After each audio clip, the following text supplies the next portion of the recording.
Terima kasih saudara, Anda masih di Suara Unggul Kompas TV. Dan di segmen ini tentunya kita akan membahas soal suara ataupun hasil hitung cepat dari Provinsi DKI Jakarta. Dari berbagai lembaga survei sudah merilis hasil hitung cepat sementara. Kita boleh simak saudara hasil hitung cepat dari Litbang Kompas. Ada 3 pasangan calon yang maju dalam Pilkada DKI Jakarta. Pasangan calon nomor urut 1, Ridwan Kamil dan Suswono yang didukung oleh 13 partai politik dari Kimples, Golkar, PKS, Gerindra, Nasdem, P3, PKB, PSI, Demokrat, PAN, Garuda, Gelora Perindo, dan juga PBB. Saat ini mendapatkan perolehan suara sementara 40,08. Sementara pasangan calon nomor urut 2, Dharma Ponrekun dan Kunwardana yang maju dalam jalur perseorangan atau independen mendapat perolehan suara 10,48%. Dan pasangan calon nomor urut 3, Pramono Anung dan Rano Karno yang didukung oleh PDI Perjuangan dan Hanura mendapat perolehan suara 49,45%. Itu adalah suara masuk sementara dari perhitungan survei Litbang Kompas. Lalu kita akan simak perhitungan dari SMRC, Saiful Mujani Research and Consulting, di mana pasangan calon nomor urut 1, RK Suswono, mendapat perolehan suara sementara dari SMRC sebanyak 38,90%. Sementara paslon nomor urut 2, Dharma Ponrekun dan Kunwardana memperoleh 10,16%. Dan paslon nomor urut 3, Pramono Anung Rano Karno memperoleh 50,95%. Itu berdasarkan hasil hitung cepat dari lembaga SMRC. Lalu kita bergeser dari lembaga survei lainnya. Indikator Politik Indonesia, ada perhitungan yang sudah dirilis dengan suara masing-masing, diantaranya Ridwan Kamil dan Suswono. Paslon nomor urut 1 memperoleh suara masuk hingga saat ini sebesar 39,52%. Sementara pasangan calon nomor urut 2, Dharma Ponrekun dan Kunwardana memperoleh 10,61%. Dan pasangan calon nomor urut 3, Pramono Anung dan Rano Karno mendapatkan perolehan suara 49,87%. Dan saudara, itu tadi adalah hasil hitung cepat sejumlah lembaga survei untuk Pilkada DKI Jakarta. Kita masih akan membahasnya secara mendalam sesaat lagi. Kita akan menghadirkan 1 juta lapangan pekerjaan kepada warga Jakarta selama 5 tahun ke depan. Dan untuk Gen Z jangan khawatir, co-working space gratis dan juga pelatihan digital untuk masa depan. Kurangi kemacetan dengan teknologi tanpa lampu merah. 2. Prioritaskan transportasi umum. 3. Siapkan energi terbarukan seperti biodiesel mandiri. Bisa dari rumput laut, bisa dari nipah, bisa dari bakau. Saya berkomitmen di dalam membangun Jakarta, saya lebih memanusiakan orang-orang yang memang perlu mendapatkan pertolongan. Sehingga dengan demikian catat apa yang menjadi omongan saya. Kalau saya menjadi gubernur, saya tidak melakukan penggusuran. Yang saya lakukan adalah pemberdayaan.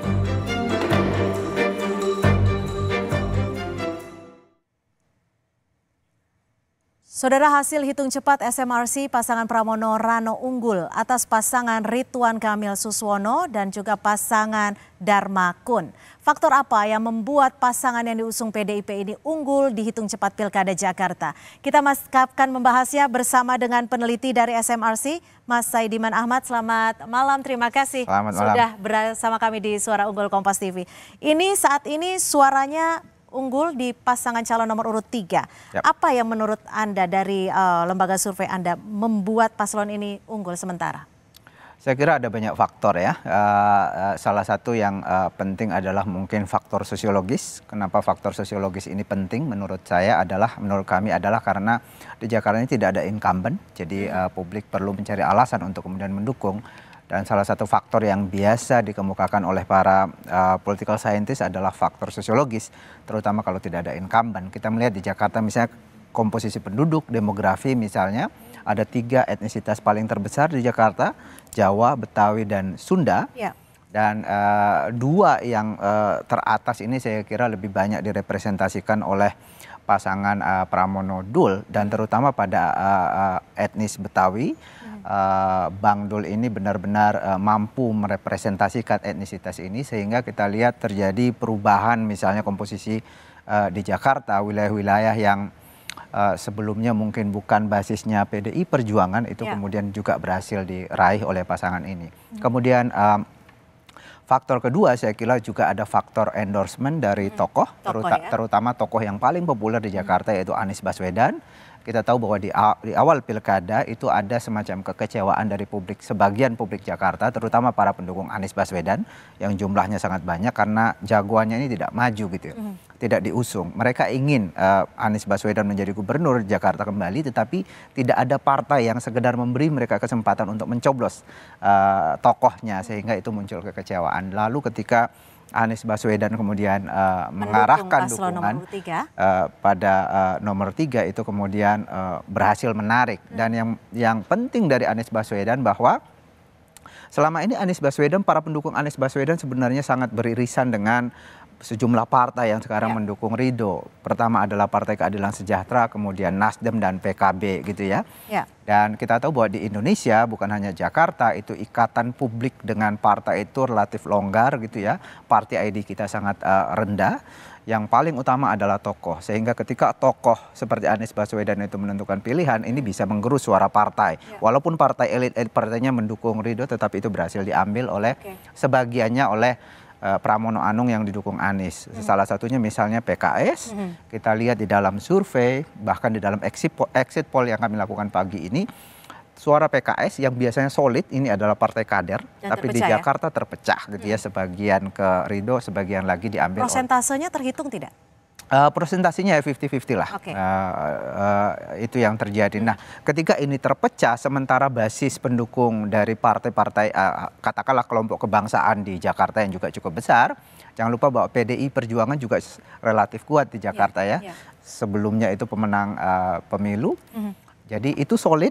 Kemudian kelompok minoritas juga solid ke Pramono Rano, tapi pada saat yang sama mereka berhasil melakukan penetrasi ke basis yang lain. Ini kalau dilihat dari data masuk sudah sebanyak 99,33% dan menunjukkan bahwa Pramono Rano memperoleh 50,95%. Tapi tetap kita masih menunggu hasil hitungan resmi dari KPU Provinsi DKI Jakarta. Namun kalau dari SMRC ini mencatat tidak suara yang sempat swing voter tidak punya pilihan itu bergesernya kemana? Kalau kita lihat dari data ini, kami survei terakhir awal November, waktu itu masih ada 9,8% warga yang belum menentukan pilihan. Kalau kita lihat dari data ini itu terbagi ya, terutama ke pasangan nomor 2 dan pasangan Pramono Rano. Ketika itu pasangan nomor 2 misalnya suaranya sekitar 5,1%, itu artinya ada sekitar 5% ke Dharma Pungrekon, kemudian sisanya itu ke Pramono Anung, waktu itu suaranya sekitar 46%. Jadi ke sini, sementara pasangan Ridwan Kamil, Suswono tampaknya tidak mengalami perubahan berarti. Kalau tadi sudah kita bahas ada perpecahan suara parpol, ada juga soliditas dari pemilih. Kalau yang menguatkan dari pemilih-pemilih ini apa sih? Apakah figur dari pasangan calon kah, tokoh kah, atau memang sudah tertarik dengan program-program yang dicanangkan? Pertama tentu saja figur ya. Kami misalnya menemukan ini Jakarta lumayan unik. Biasanya di dalam pemilihan kepala daerah, faktor yang paling penting itu adalah figur nomor satunya atau calon gubernur. Tapi di Jakarta dengan adanya Pramono berpasangan dengan Rano Karno, ini kemudian rupanya pasangannya ini cukup kuat menarik pemilih, terutama dari etnis Betawi. Figurnya Bang Dul ini cukup mengangkat figur Pramono seperti itu? Iya, misalnya kita temukan bahwa Rano Karno ini selain dia populer, dikenal oleh hampir semua publik, juga disukai, sangat tinggi ya, tingkat elektabilitasnya sampai 92%. Jadi dari seluruh yang kenal, 93% yang kenal, 92%-nya suka. Bandingan misalnya dengan Pak Ridwan Kamil, dikenal 91%, tapi yang suka hanya 74% di survei kami yang terakhir gitu ya. Dan nama-nama lain itu di bawah itu. Jadi aspek kekuatan Rano Karno ini saya kira yang kemudian mendorong Pramono Rano kemudian mendapatkan suara lebih kuat. Ini kan ada kekuatan dari pemilih yang berdasarkan partai-partai politik. Bagaimana ini SMRC melihat atau membacanya, ini seperti apa ini?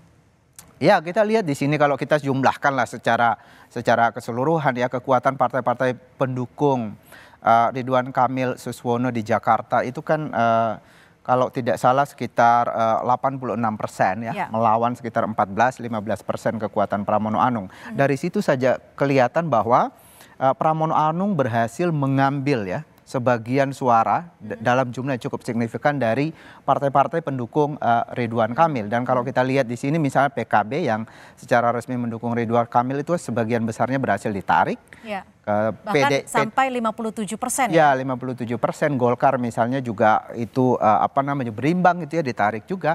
Padahal ini adalah partainya Pak Ridwan Kamil gitu ya. Betul. Nah, bahkan bisa dikatakan Ridwan Kamil 44%.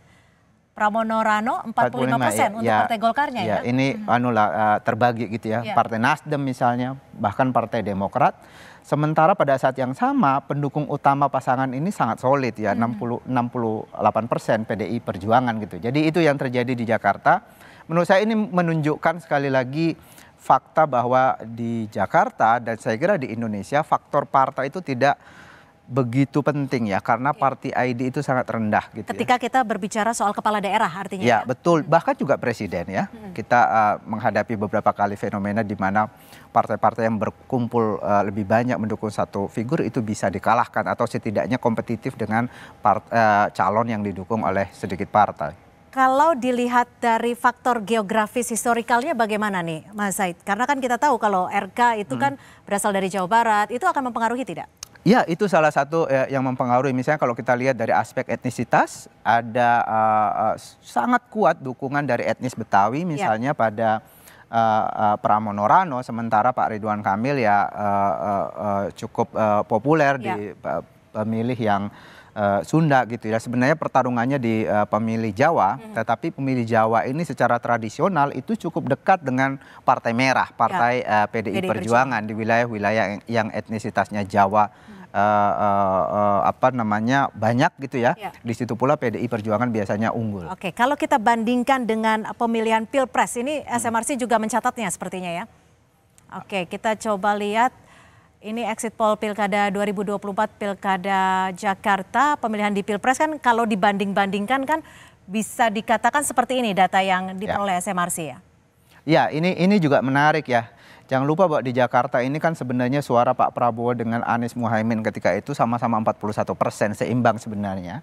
Nah, kita lihat di sini, di satu sisi suara Ganjar Mahfud itu solid ke pasangan nomor 3 dan di sisi yang lain berhasil mengambil suara Muhaimin Iskandar ya dalam proporsi yang cukup besar. Pada saat yang sama Prabowo Gibran walaupun tidak berhasil diambil dominan tetapi cukup banyak juga yang diambil. Selisihnya tidak terlalu jauh gitu ya. Jadi saya kira ini yang terjadi. Jadi pasangan nomor 3 berhasil mensolidkan ya basisnya lalu kemudian melakukan penetrasi terhadap Anies Muhaimin yang kalau kita lihat karakter pemilih ini mereka adalah kelompok pemilih yang relatif kritis terhadap istana, terhadap koalisi besar kira-kira secara keseluruhan. Oke, bagaimana dengan pemilih dari generasi ini Mas Zaid? Catatan dari SMRC seperti apa? Kami menemukan bahwa dari generasi memang kita lihat di sini di hampir semua generasi yang mulai dari milenial ke atas itu relatif dominan ke Pramono Rano ya. Saya kira kita bisa menduga di sini bahwa lagi-lagi ini faktor Rano Karno ini adalah untuk boomer sudah cukup familiar sepertinya ya. Public figure yang sangat terkenal di masanya gitu ya. Sementara generasi Z ini cenderung lebih kuat ke Ridwan Kamil. Saya kira salah satu penjelasannya karena Ridwan Kamil memang sangat aktif di media sosial. Dan bukan hanya dilakukan sekarang tapi sebelum-sebelumnya juga sangat aktif apalagi dibandingkan dengan calon-calon yang lain. Jadi saya kira itu salah satu penjelasannya. Oke, kalau dari demografi penduduk Jakarta jika dikotakan dalam pemilihan DKI Jakarta ini bagaimana? Wilayah maksudnya? Ya, di wilayah memang kita lihat secara tradisional Jakarta Timur dan Jakarta Selatan ini biasanya agak hijau nih, agak Islam gitu. Dan ini bukan hanya terjadi sekarang tapi sebelumnya dua wilayah ini padat penduduknya dan itu biasanya adalah basisnya Masyumi dulu, kemudian P3, kemudian PKS. Tapi sekarang ini ada kecenderungan bahwa Pramono Rano berhasil melakukan penetrasi ke sana. Bahkan di survei kami terakhir itu di awal November, Jakarta Timur udah berhasil diraih oleh Pramono. Paslon 3 gitu Ya, Pramono. Jadi figur Rano Karno ini yang kuat ya? Saya kira itu figur Rano yang kuat. Di satu sisi itu ada kombinasi, ada endorsement, ada dukungan dari para pemilih Anies. Ya. Kalau untuk Jakarta Selatan? Jakarta Selatan ini saya kira wilayah yang bisa menjadi pertarungan, tetapi saya kira saya juga lihat pagi ini juga berhasil dominan Pak Pramono Rano di sana. Saya kira ini salah satu dampak dari endorsement atau kekuatan endorsement dari Pak Anies beberapa hari terakhir ya. Kalau sebelumnya kan masih tidak terlalu jelas, hanya ngasih kode gitu ya, atau juru bicaranya ke sana, itu pun sudah berhasil mengubah suara. Tetapi dengan keluarnya Pak Anies secara eksplisit menyatakan dukungan, saya kira itu juga membuat bahkan wilayah seperti Jakarta Selatan juga goyang gitu ya ke Pramono Rano. Tapi kalau pemilih Jakarta ini lebih banyak generasi yang mana nih Mas Said? Di Jakarta itu umur 40 tahun ke bawah kalau tidak salah sekitar 65%. Jadi cukup muda gitu ya.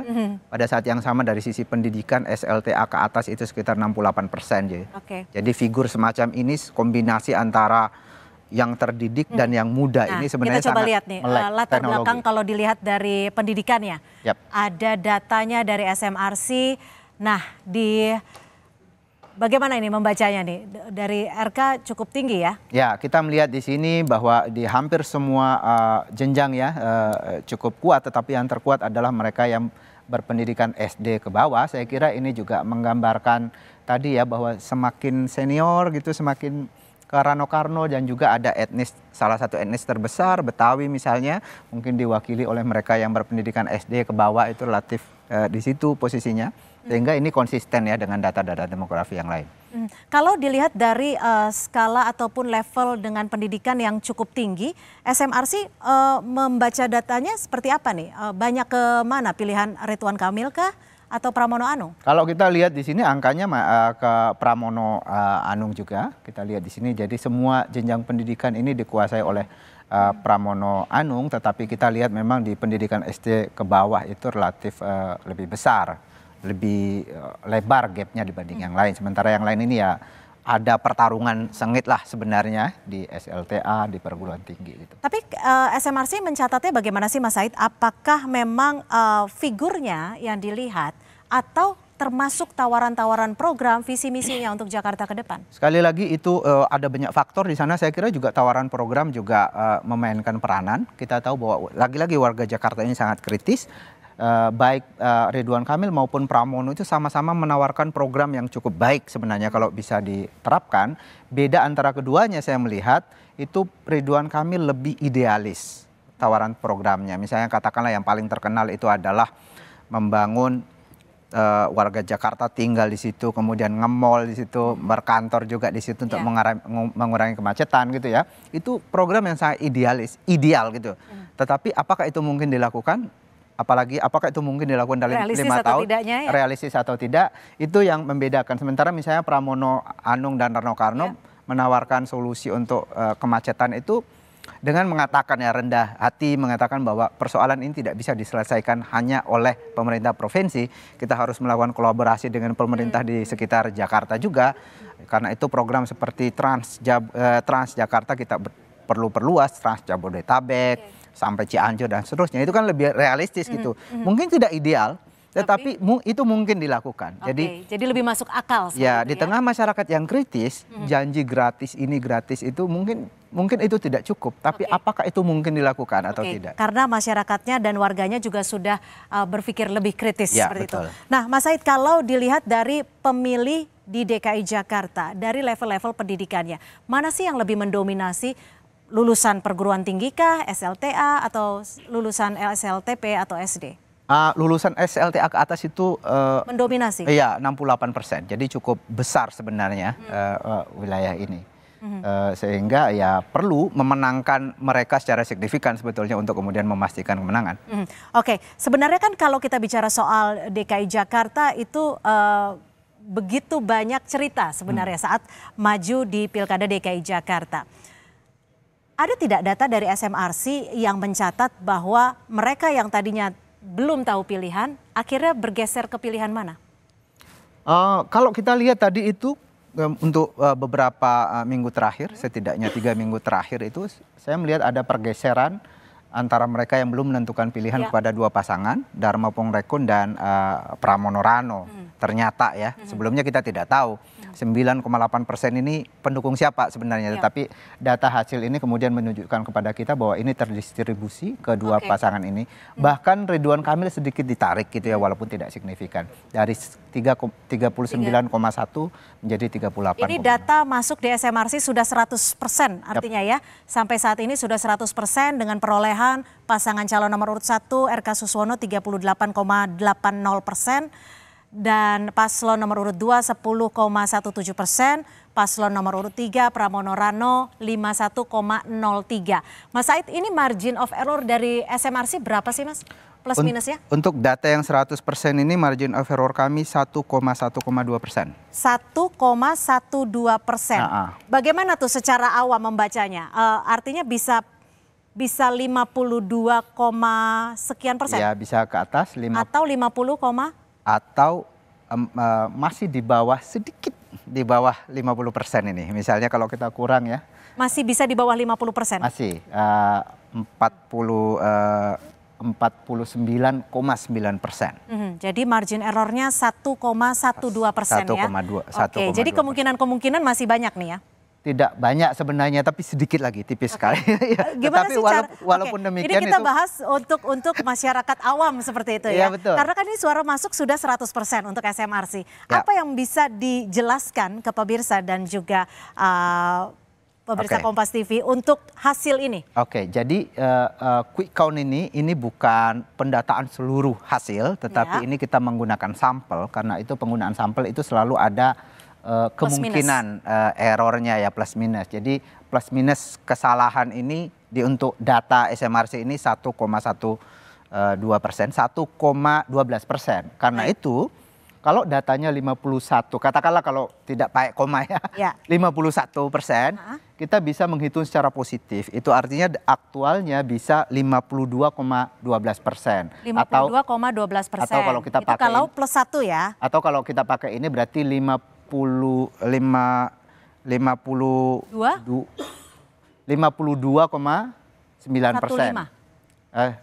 Ya, 52,9%. Kalau kita baca minus, negatif, itu bisa paling mentok itu 49,9%. 49,9%. Artinya saat ini adalah suara masuk 100% untuk lembaga survei SMRC, tapi tetap kita masih akan menunggu penghitungan resmi dari KPU Jakarta. Nah, ini dia masih kita akan nantikan hasil dari pengumuman resmi ya, Mas Said ya. Tapi menarik sekali karena apapun bisa terjadi karena masih ada margin of error-nya 1,12%. Dan saudara, kita masih akan membahas bagaimana pertarungan di Sumatera Utara usai jeda, tetap di Suara Unggul Kompas TV.